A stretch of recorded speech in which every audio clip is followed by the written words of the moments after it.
وأشهد أن لا إله إلا الله وحده لا شريك له وأشهد أن محمدا عبده ورسوله. يا أيها الذين آمنوا اتقوا الله حق تقاته ولا تموتن إلا وأنتم مسلمون. يا أيها الناس اتقوا ربكم الذي خلقكم من نفس واحدة وخلق منها زوجها وبث منهما رجالا كثيرا ونساء واتقوا الله الذي تساءلون به والأرحام إن الله كان عليكم رقيبا.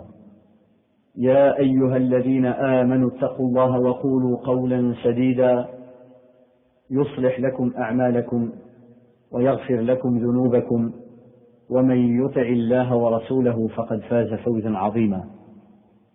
أما بعد فإن أصدق الحديث كتاب الله تعالى وخير الهدي هدي محمد صلى الله عليه وسلم وشر الأمور محدثاتها وكل محدثة بدعة وكل بدعة ضلالة وكل ضلالة في النار. أيها الإخوة والأخوات, le thème d'aujourd'hui est le monde des djinns, عالم الجن. عالم الجن est composé de deux termes. عالم, le monde, djinn, c'est la créature que nous allons définir dans cette introduction. Ce thème fait partie du dogme, de l'aqida des musulmans.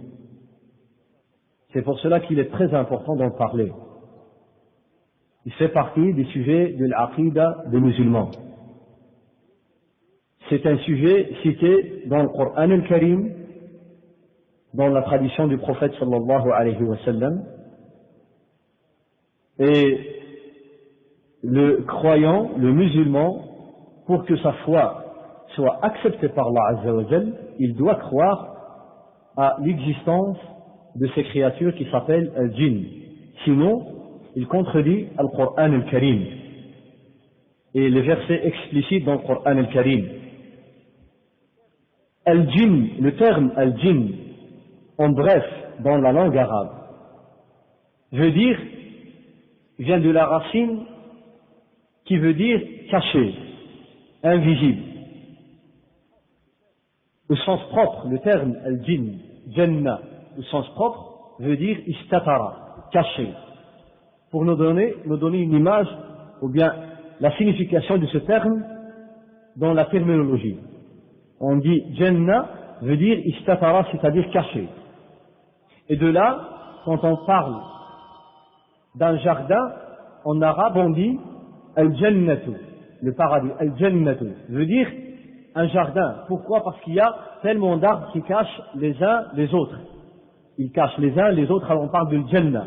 Ça vient de la même racine que al-jinn.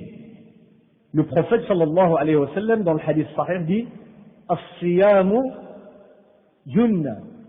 Le jeûne est une protection, junna, contre le feu et contre les tentations. Il utilise un mot qui vient de la même racine. Junna, une protection, comme un voile, un obstacle qui te cache. Un obstacle qui se met entre toi et le feu, entre toi et les passions, entre toi et les tentations. Il y a ce voile caché, ça vient de la même racine.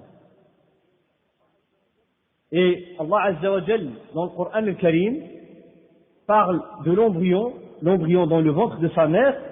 Il dit إذ أنتم أجنة في بطون أمهاتكم. أجنة, l'embryon parce qu'il est caché, on ne voit pas le lieu. Eh bien c'est de là qu'on va comprendre le terme al-jinn au sens propre, parce qu'il est caché, on ne le voit pas. Ça c'est la règle de base, qu'on ne sait pas voir al-jinn. Il est caché, il fait partie du monde invisible, qu'on ne voit pas. Et on va voir par après dans quel cas on peut voir al-jinn. Les Arabes, comme dit Ibn Abd al-Barr, rahimahullah, quand il s'agit d'un simple djinn, comme un simple musulman, quelqu'un de simple, il l'appelle djinn. un djinn, il est simple. Et si ce djinn habite avec les gens dans leur maison, les Arabes l'appelaient Amir. Amir. Il habite avec les gens dans leur maison. Si ce djinn fait du mal, transgresse les limites, il l'appelle shaitan. Shaitan. Et quelqu'un qui est redoutable parmi les djinns, qui est très très fort, on l'appelle, comme dit le Coran al-Karim, Ifrit. Ifrit. Ce sont des noms de djinn selon le degré de la force ou bien du mal. Al-Shaitan, c'est un djinn, et non pas une autre créature. Quand on dit le djinn Shaitan, c'est la même créature, mais le degré du mal est différent. Quand un djinn, un simple djinn, fait beaucoup de mal, on l'appelle Shaitan. Et ceci, il faut bien le retenir, pour comprendre les versets du Coran al-Karim et les textes du prophète sallallahu alayhi wa sallam. Car le Shaitan est cité dans le Coran al-Karim des fois pour désigner Iblis, Satan, Iblis, le père. Et bien on lit dans le Coran al-Karim فَأَزَلَّهُمَا الشَّيْطَانُ عَنْهَا. Quand il parle de l'histoire entre Adam alayhi salam et Iblis, des fois Allah Azza wa Jal, il dit de Iblis Ash-Shaytan, tout court. Eh bien là, le terme Ash-Shaytan veut dire Iblis.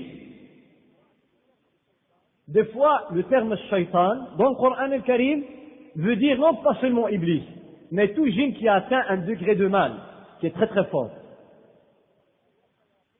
Comme dans l'ayah Shayatin al-Insi wal-Jinni, yuhi ba'duhum li ba'din zukhruf al-qawli ghurura. Shayatin al-Ins wal-Jinn. Même parmi les êtres humains, il y a des shayatin, comme dit le Coran al-Karim.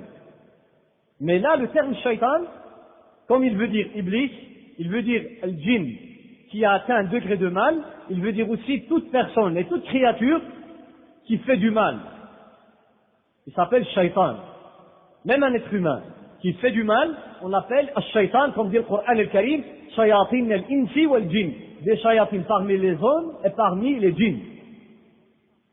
Eh bien, ce sont les significations du mot al-jinn.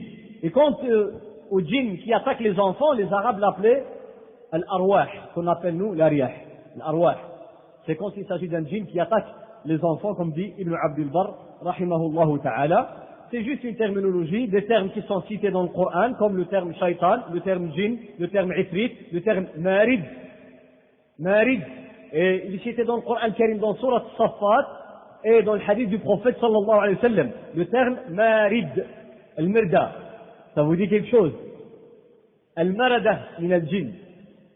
Marid. Marid, ça veut dire un rebelle, un shaitan, un djinn rebelle, contre les commandements d'Allah Azza wa Jal. Il s'appelle Marid. Il est cité dans le Coran al-Karim, et dans le hadith du prophète sallallahu alayhi wa sallam, que dès la première nuit de Ramadan, les shayatines ainsi que les marids de djinns sont enchaînés. Pas les petits djinns ne sont pas enchaînés, mais les grands shayatines et les grands rebelles de shayatines, comme dit le hadith du prophète sallallahu alayhi wa sallam, wa maradatul djinn. Quant à l'existence de djinn, comme j'ai dit, ça fait partie du dogme de l'aqida des musulmans, comme dit Cheikh al-Islam Ibn Taymiyyah, rahimahullah, que tous les musulmans sont d'accord sur l'existence de djinn. Car c'est des versets dans le Coran al-Karim qui a cité l'existence de djinn.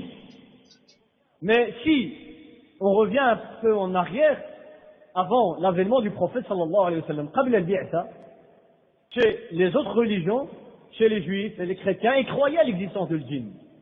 Mais ils avaient dans cette croyance des mélanges de l'haq, de la vérité, et de l'batil, du mensonge. Ils croyaient à l'existence de djinn, les juifs et les chrétiens. Mais leur foi, leur dogme n'était pas correct.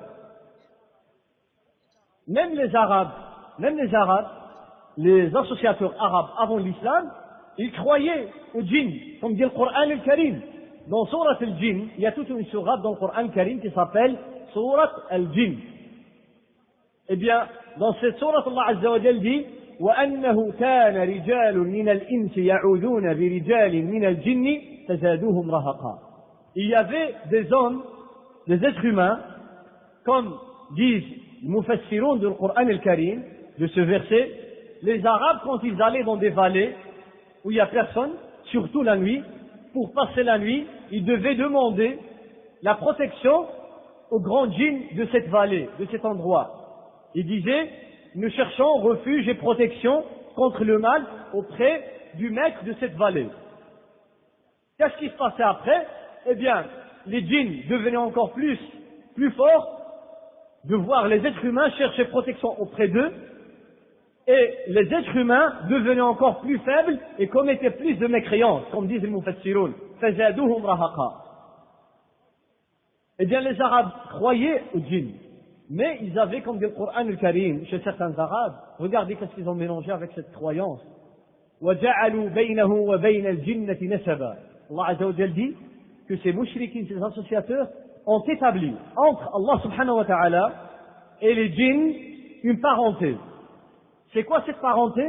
Ils ont dit que Allah Azza wa Jal s'est marié avec des femmes djinns pour donner naissance à des anges, malaïka. C'est pour cela qu'ils disaient que le malaïka banatullah, que les anges sont les filles d'Allah subhanahu wa ta'ala. Ta'ala Allahu amma yaquluna 'uluwan kabira. C'est ça la croyance qu'avaient les Arabes. Ils croyaient en l'existence du djinn, mais c'est une croyance qui est tout à fait mensongère dans beaucoup de côtés. Et les philosophes, comme dit Cheikh al-Islam Ibn Taymiyyah, se sont encore plus éloignés de la vérité. Ils disaient n'importe quoi. Et même aujourd'hui, on trouve dans certains livres écrits aujourd'hui certains qui disent que le djinn, ce sont des microbes. En vérité, ne sont pas des créatures comme croient les musulmans. Mais en vérité, ce sont les microbes et les virus, c'est ça le djinn. On va voir ce que les virus et les microbes sont le djinn.